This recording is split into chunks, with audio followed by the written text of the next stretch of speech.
I want to dwell on a very, very critical aspect and analysis of the last conversation that ensued between the Kaduna CEO and the county director, Apostle Professor Ken Nwakama.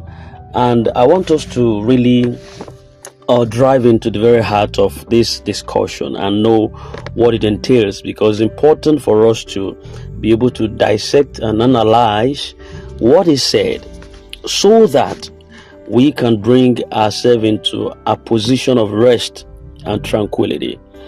Now, the recent conversation may seem like a simple response at first. In fact, at first glance, when you look at it, it looks like it's a very simple response. But within those few words lies the truth, the directions, and the hidden assurances for those of us who are willing to listen just with ears, not just with ears, but with understanding hearts. You're going to get the basic fact from those few lines of stranded statements. Now, we will take a deep dive into the response and also extract the true meaning. That is the hope that we are in expectation of, the structure, the discipline inside those statements, the assurances, the valid assurances inside those messages, and the faith that we are to cling on. All right. And I'm going to carefully classify them. I'm going to extract them and pieces them and analyze them for our greater good. For our greater good. It's going to be classified into two dimensions, but it's going to be having some other subordinates in which you're going to get the basic facts so that you would not bother yourself any longer. You will see the real fact and analysis from those messages. All right. This is Princess Seed Channel, and in case you are new here, kindly subscribe so that you don't miss out on valid update when it comes. When we drop one, you get one. Don't touch the dial. I'll be with you shortly and in a moment.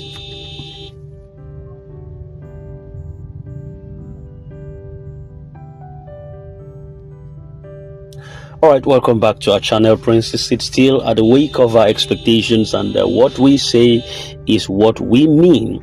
Alright, from the first statement, the CEO was asking, and these were his words: hope there is hope for disbursement this week or next week, sir.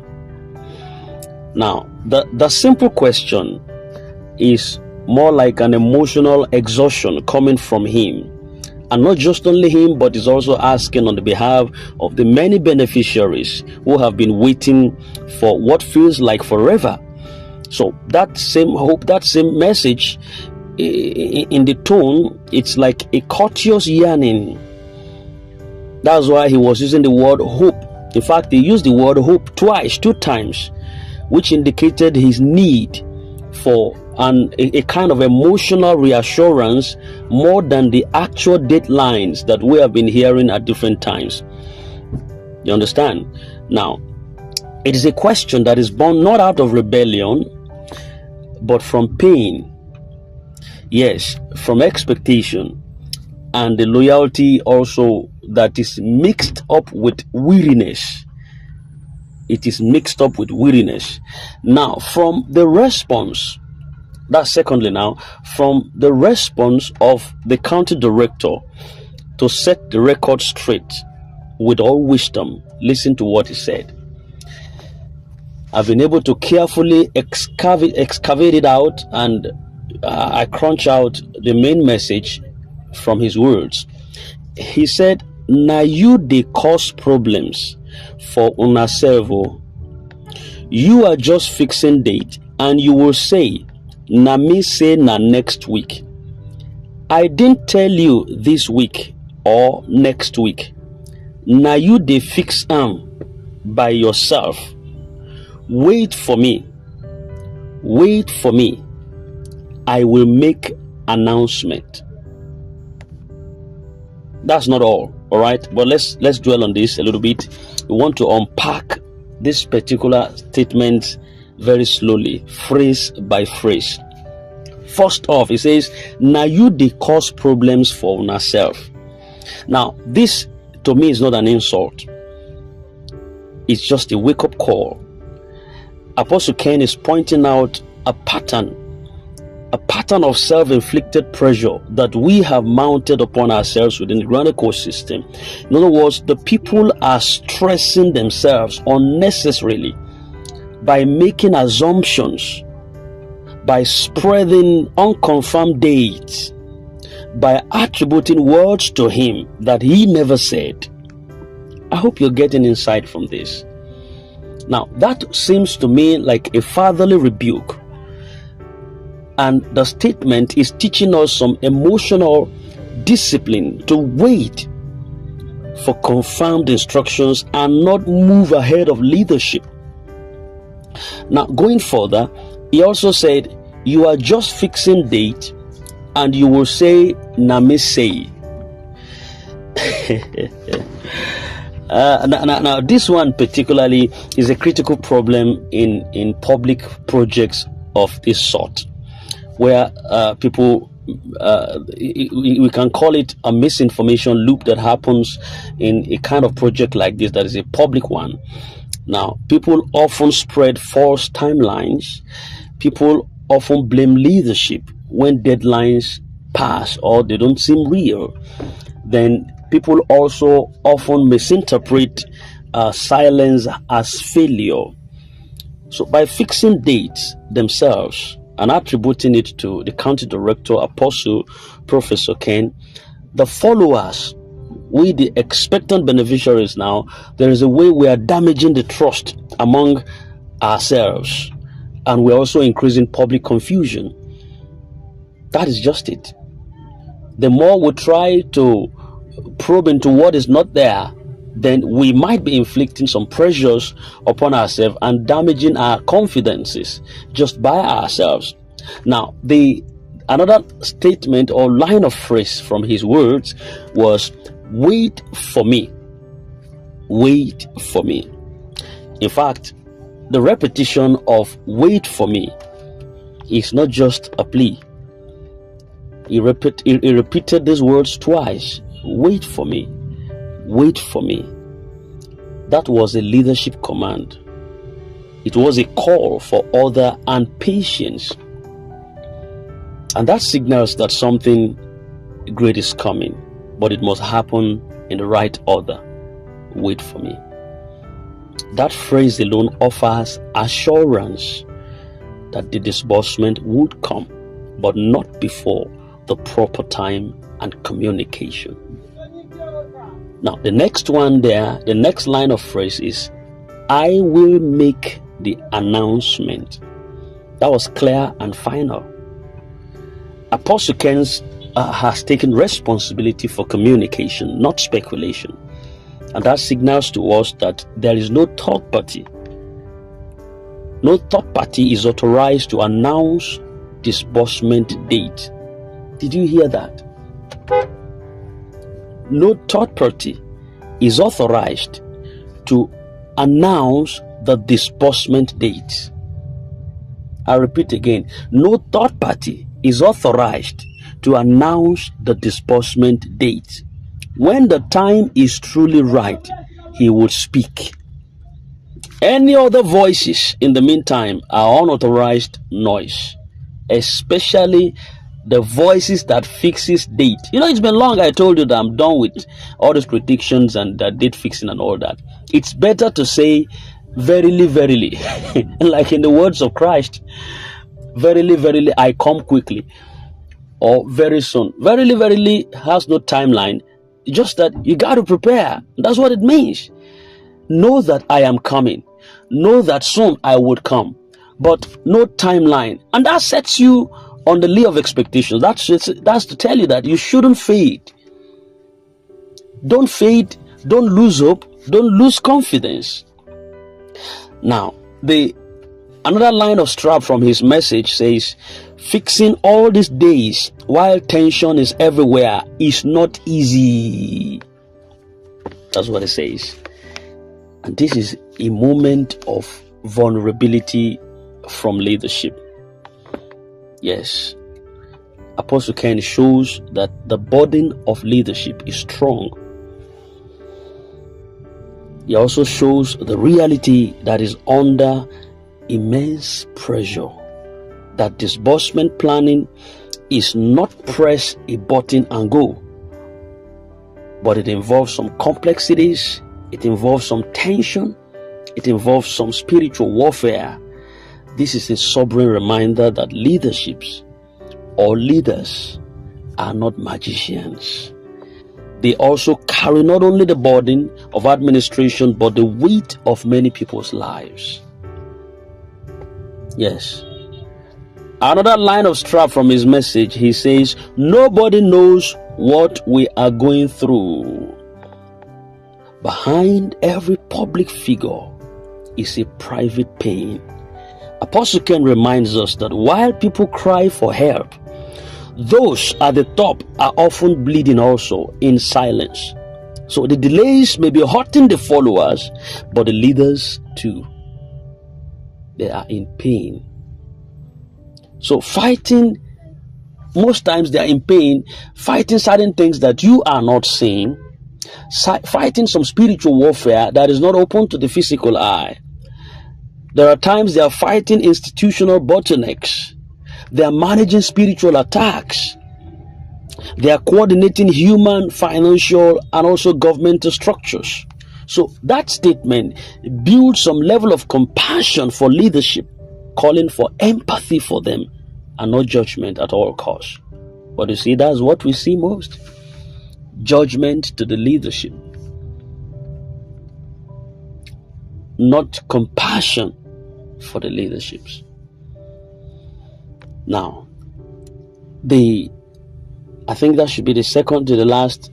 Yes, the second to the last of his message, of his point, was that, but the truth is that we are going to disburse. In fact, this is the heart of the message. This is the very heart of the message. Everything else leads to this point. No matter the pain, no matter the confusion or the delay, disbursement is guaranteed. In other words, this is a firm declaration. Not that we hope to disburse, not that maybe we will disburse, not if we are going to disburse. There was nothing of all these conditions. But he said, assuredly, he said, we are going to disburse. So that's the confirmation that every expectant heart needs.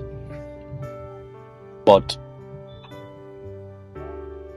there was a clause too to that. And that's the last of the statement. He said, but until I talk. Now, we've been hearing this before now, but a lot of speculations also in the waiting swept in, where the pioneers were saying that the payment will come first, then the broadcast comes second before the disbursement finally happens. So and you couldn't just place where the truth was lying. So, but what is said right now is that but until I talk, drop and get out. Until I talk. This is the discipline clause. The assurance of disbursement is real, but we must stop announcing dates prematurely. We must wait for proper instructions. And we must trust that the voice of direction comes from the source. Very important. Now, I'm going to draw out, finally, the inferences and also valid submissions from all of this. And I'm going to end this. Now, The first inference here in all of this is that disbursement is certain. Apostle Ken made it clear it will happen. The unknown is when, and even that will be made known very soon by him. So this gives us a solid foundation for that hope on that mission. Secondly, another inference is that self-imposed expectations are the source of most of our pains. Self-imposed expectations. The message teaches us to stop setting our own deadlines. We are the one inflicting or imposing expectations on ourselves. So we should stop setting deadlines for ourselves, because doing so would only increase disappointment. It would only spread false rumors amongst us and also damage our unity, our shared values. It's going to damage it. Now, thirdly, another inference is that the leadership is actively working. Even in silence, there's movement behind the scenes. There's work being done, pressure that are being absorbed by them, and strategic plans are also being executed from behind the scene that we don't know anything about. Fourthly, another inference I'm drawing here is the emotional discipline that is needed now more than ever. In other words, we must resist panic. We must resist assumptions. We must resist the temptation to move ahead of the ark. The key to finishing strong is patience with faith. It's very important. Fifthly, another key inference is that delay is strategic, not denial. The delay is strategic, not denial. Sometimes God delays not because he has said no, but because he is perfecting the yes.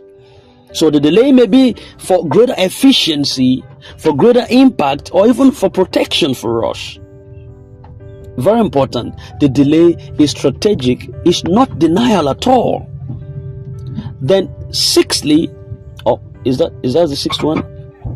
Now there is real-time hope here, and why you should still rejoice.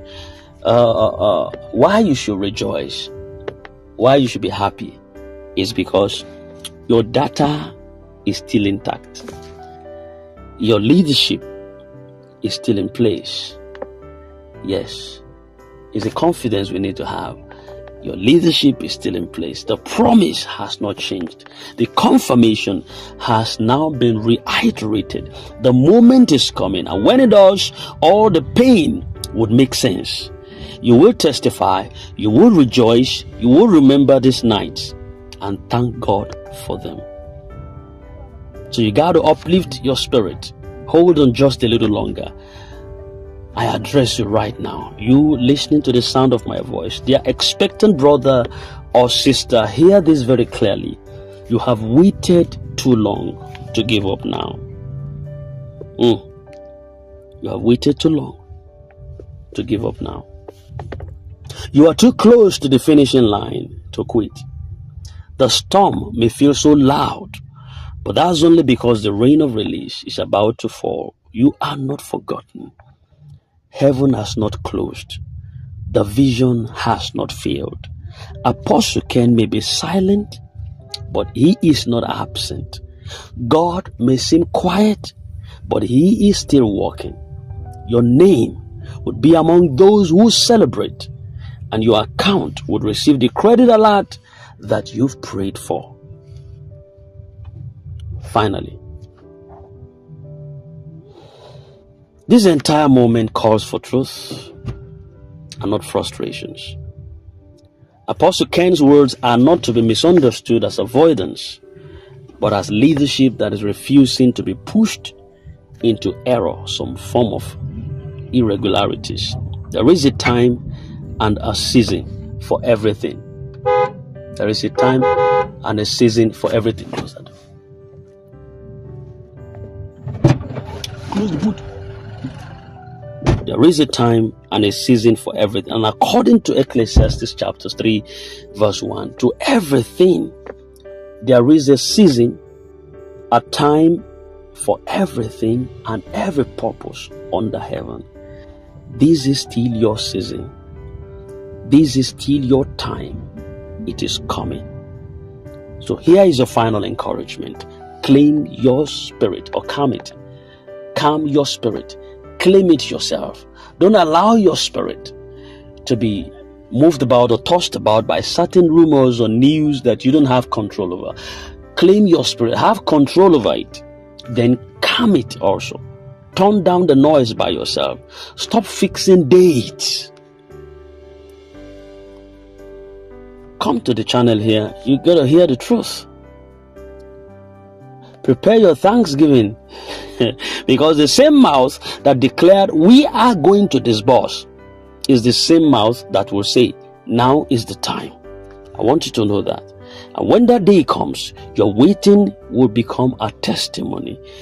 Your tears also will become a harvest, and your hope will soon become a reality. So hold on. Heaven is not late. Leadership is aligning to their concept, and your miracle is loading. Until then, wait for Apostle Ken.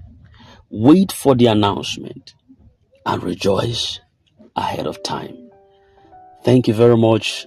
I will drop this submission here, and I believe that this would enlighten someone. This is going to give someone some level of breakthrough and some level of respite in their spirit, because we are a channel of good news, a channel of hope, a channel of peace and tranquility. We are never meant for bad news. Whatever we give to you is just what it is, and we believe that you got to understand the norms, the regulations, and the things that pros and cons that you need to do, the factors that you need to put in place is very, very important. And by that, this pain that we inflict on ourselves, they are just needless. That's why I took my time to carefully bring out from those words and see where we are failing, and see where we are not up to the task, and see where we are not doing the right or the best things in time. So it's important that we know what to do, and we do them at the right time, because when we don't do them at the right time, that is when we get hit up by the club of what is affecting the masses, and we're going to get pain for it. Because it's not a county director that is inflicting all these pleasures, all these pressures upon us. It is self-imposed. You could hear that from his words. You are the one fixing date and time. I didn't tell you next week or last week or this week. I told you, wait for me. And when you wait for me, I told you, wait for me. And when you wait for me, I'm going to announce at the right time. I'm going to announce the right word, the right tenses. When I announce, know that the disbursement has come.